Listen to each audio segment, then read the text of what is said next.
spell out the objectives. Good evening, fellow Toastmaster and my target speaker. My target speaker is attempting Project 5. The objectives are enumerated. Use the stance, movement, gestures, facial expressions, and eye contact to express your message and achieve your speech purpose. Make your body language smooth and natural. Timer, please note, time is 5 to 7 minutes. All the best. Thank you. Welcome, Toastmaster. Oh, sorry. Can you turn it on? Good evening. Long bike ride to Bangalore to see my friend. But I had just 150cc with which I cannot carry myself all that long distance. So what to do? I had an idea that there is one bike which is very common. That's a 350cc. You would have guessed. What is that? That's the thing, correct. So I thought like I can ask my friends for a Royal Enfield bike, whether it's a 350cc or 500. So mobile in my hand and Facebook in my mind, I thought I would put a post and ask for the Royal Enfield bike. Whether it's a 350cc or a 500, I need for a rental purpose. So please give me some pointers. So that was my post in the Facebook. Weird. After 5 minutes, I switched on my mobile data out of curiosity to check if there is any updates on it. I had really weird updates. My friend Shiva, who was my ex-Cisco teammate, he has mentioned that error 404, page not found. Come on. Even that makes sense, like he doesn't have a bike, so he wants to convey in a sophisticated manner. But there are some more people who gives a like button. I don't understand why they give a like button. Whether you say, whenever someone is asking you a question, you say you have it or you don't have it. It's not like you put a like button. Thank God these people. I'll tell you another instance where my friend, Mr. Praveen, he works in an NGO and I requested for a blood request of O positive. I say a lot of people are pressing like buttons. Come on, that patient needs a blood, not your thumbs up, man. So thank God these people are not there in Indian Army. Otherwise, one place a battalion is hit badly and he's asking for help. Come on, Alpha calling Beta, could you please send me some more troops? He's gonna like, take it, man, take it. Come on, you take all this. That's how it happens. So these kind of people always stay with us, right? But just celebrate it. You know, to do anything with that. And then after 10 minutes, I got a call from my friend Uday Shankar, that is an unknown number because we had not had a contact since past 15 years after finishing the schools. He called me and said like he has a Royal Enfield which is not even a year old and he's ready to give it to me for my ride. I was moved, touched and moved by his generosity. And he gave an unconditional offer of taking the Royal Enfield bike, his bike, at any moment I decide for a long drive.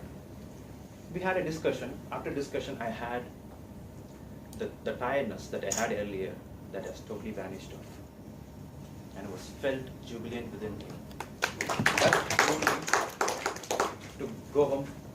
But even then, I was not contented within me somewhere where I want to do something different because I have thought to do something different. For a weekend, I was thinking like what to do. I was a little upset and reached home and my wife, she saw me upset and she prepared a warm cup of coffee and gave me and suggested an idea. Why don't you go for a bike ride in Chennai beach? And being a Chennai guy, I like beach. Hope everyone in Chennai would be liking to go for a travel for a beach, isn't it? So I decided to go for a beach. So I prepared my bed. I slept early, got up at 5 o'clock, 5 o'clock on Saturday morning, where most of the city population was still sleeping, and did meditation, and woke up my kids by 5:40, and luckily they didn't scold me by that time. And we started our bike ride. Trust me, the moment I started the bike ride, my belief system was totally devastated. Earlier I used to think like the city is full of pollution, this and that, but it was not so. If you want to experience the fresh air in the Chennai city, get up early in the morning and go for a bike ride or just go for a walk. You will experience a fresh air in our city, within our city. We continue our travel. When I was traveling, it was like a fresh air were gazing towards my ears, and a drop of tears were rolling out of my corner of my eyes.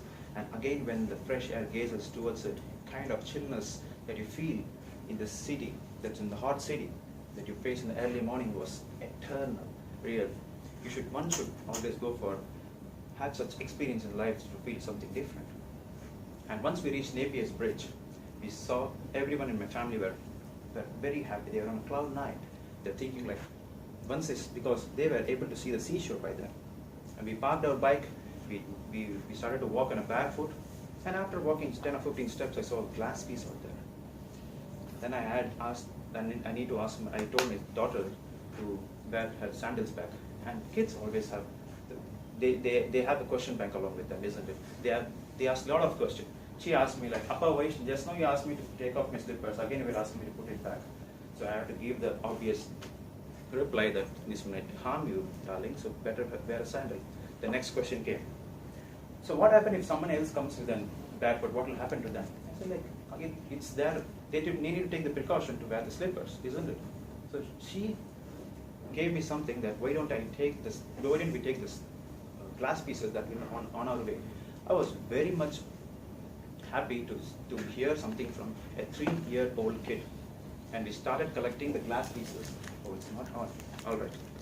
I started collecting the glass pieces on our way. And by that moment, we reached the shore. We had a handful of glass pieces with us, which would have harmed anyone who would have direct contact with it. We went to the beach shore. We wet our legs, and we tried some sand sculpturing. And we started with making as a home, but it came as a picture of an elephant. Probably you could see once it's on. We came back with a running race. I was carrying both of my kids, and I was having a running race along with my wife.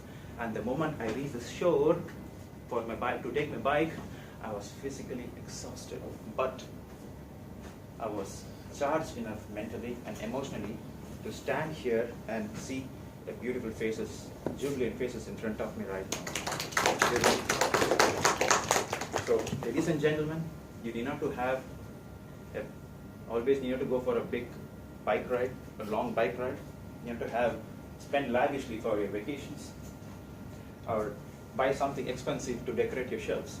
You can always share some lighter moments with your person or the dear ones nearby you. So that makes a lot of difference in your life. Just try it once. Give your time to a person who's nearby you, or very near or dear person. That makes a whole lot of difference. The personal connect is way stronger than any material possession in the world. If that would have been the place, everyone would have been a lot of peace. And that peace would have given a lot of peace of mind, so that even if someone is aiming at you and trying to shoot, you're trying to aim at someone and trying to shoot, and other person is unarmed, I know you'll be getting the situation right now, isn't it? And you will have that kind of awareness in you, even though you get some orders to shoot at one person, you know that what to do with that person, with the peace of mind, the awareness that you have. And if I had been there, I would be happy enough to miss that shot, isn't it? So, ladies and gentlemen, a personal connect is way, way stronger than any physical possession. Peace. Over to the Toastmaster.